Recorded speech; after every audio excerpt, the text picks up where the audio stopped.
Hi everyone, welcome to PH Bus News, where you can watch latest news of Philippines entertainment. Please make sure to subscribe to our channel for more videos. Hi guys, welcome back to our channel. Pag-uusapan naman natin ngayon si Jack Roberto at Barbie Fortesa.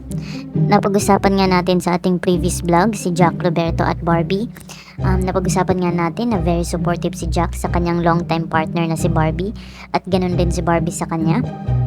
Napag-usapan din natin na going strong ang kanilang relasyon kahit madaming nagninega sa kanilang pagsasama. Ngayon nga ay isa na si Barbie sa hottest star kasama ang kanyang ka-love team na si David Licauco. Sumikat nga ang dalawa nung nagtambal ito sa Maria Clara at Ibarra at talagang hinangaan sila ng kanilang mga taga-suporta. Natawag ang kanilang love team na Filay at Barda.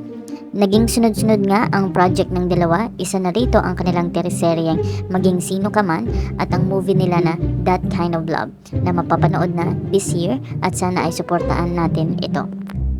Madami nga nang iintriga dito sa kanilang love team dahil binibigyan ng masamang interpretasyon ang closeness at love team ni David at Barbie.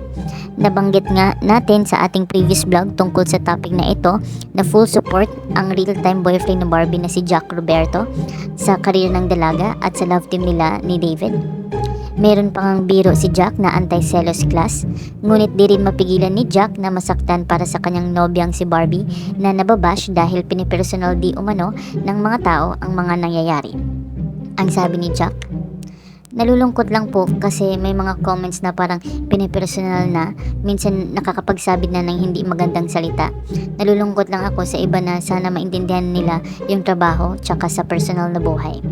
Natanong din ni Boy Abunda si Jack kung meron ba silang agreement ni Barbie kaugnay ng kanilang trabaho para protektahan ang kanilang relasyon, lalo na kapag iba ang katambal nila. Ang sabi ni Jack, "Wala po talaga kaming pakialamanan sa trabaho. Kumbaga parehas po kaming aktor, pero pagdating sa trabaho, trabaho po. Pagdating sa love life, love life." Nakakahanga nga si Jack Roberto dahil sa supportive na nga ay protective pa sa kanyang long-time partner na si Barbie. Nabanggit nga ni Jack na napag-usapan na daw nila ang kasal at sana maging masaya sila habang buhay kapag nangyari na ito. So ano sa inyo dito guys? Comment your thoughts below and don't forget to subscribe to our channel.